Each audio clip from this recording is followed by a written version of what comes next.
C'est un district qui va bientôt être connecté au boulevard énergétique national. Le district de Madingokaï dans le département du Kwilu n'est plus loin d'être électrifié grâce à une ligne électrique de haute tension de 33 kV qui partira de Mbundi pour desservir Madingokaï, Yanga et bien d'autres villages environnants. Les travaux relatifs à l'installation de cette ligne électrique ont été lancés ce 16 juillet par le Premier ministre Anatole Kone Makosso en présence de plusieurs membres du gouvernement et des autorités politico-administratives du département du Kwilu. Une occasion pour le directeur général de la Société Énergie électrique du Congo de procéder à la présentation de l'ouvrage. Les infrastructures électriques en construction se présentent de la manière suivante. Ligne électrique aérienne, tension 33 kV. Tronçon numéro 1, allant du poste Mbundi au village Mongotandu, 13,8 km. Tronçon 2, allant du village Mongotandu au village Mbanga et Kanga, 15,24 km. Tronçon numéro 3, allant du village et du pont de la rivière Kanga à Olmoni, 13,90 km.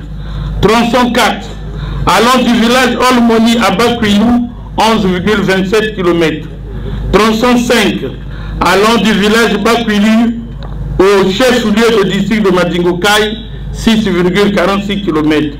Et enfin, le tronçon 6, allant de Madingokaï à Yanga, 14,82 km.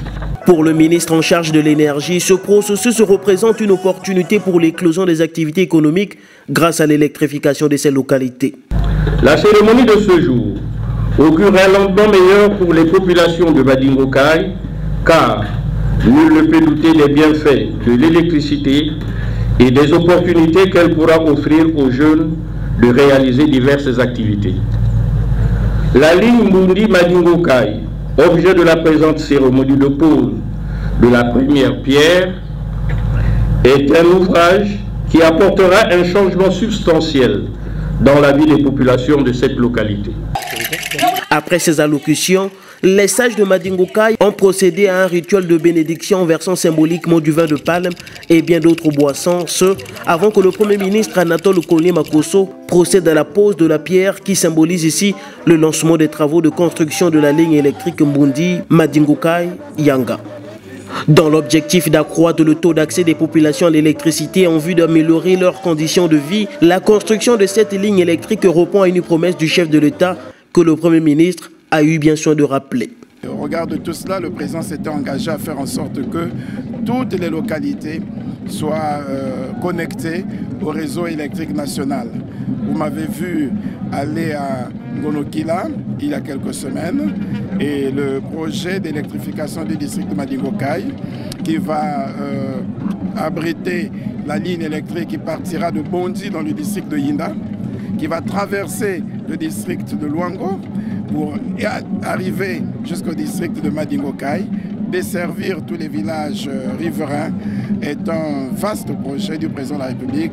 Il avait d'ailleurs rappelé lui-même dans son message sur l'état de la nation en décembre 2021, lorsque il a annoncé la fin des travaux d'électrification du district de Luango. Il avait dit qu'il fallait étendre le projet jusqu'à Madingokaï. Et aujourd'hui, c'est chose faite. Nous venons de lancer les travaux et avons l'espoir que dans quelques mois, ces travaux seront achevés et le district de Madingokaï, le district de Luango, le district de Yinda seront heureux de voir les villages riverains être ainsi connectés au réseau national d'électricité.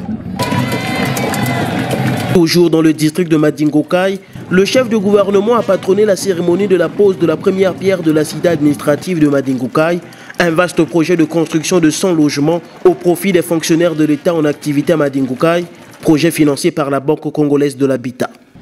La BCH, qui participe au financement de cette belle œuvre généreuse, est fière de pouvoir jouer un rôle majeur dans l'édification de cette cité administrative.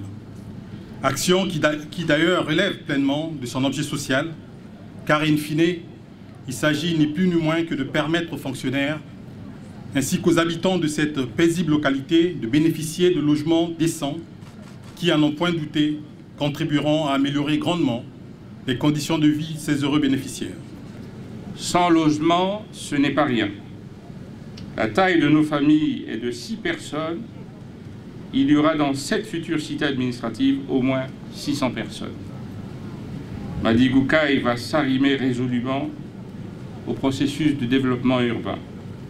Mais un habitat digne ne saurait se concevoir sans un accès aux infrastructures et aux services sociaux de proximité, sans une intégration urbaine réelle portée par le souci de la mixité sociale et de la durabilité.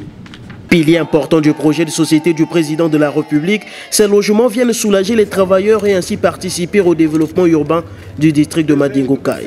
Toujours dans le cadre de la politique du président de la République, l'amélioration de l'habitat rural, l'amélioration du cadre de vie des populations figure dans le projet de société au point où, s'agissant de l'immobilier, on en a fait tout un axe principal dans le plan national de développement. Et ce projet contribue donc à ce que nous avions dit dans le cadre de notre programme d'action du gouvernement. Souvenez-vous, qu'ils soient en zone rurale, qu'ils soient en zone urbaine, les populations ont droit à un cadre de vie optimal.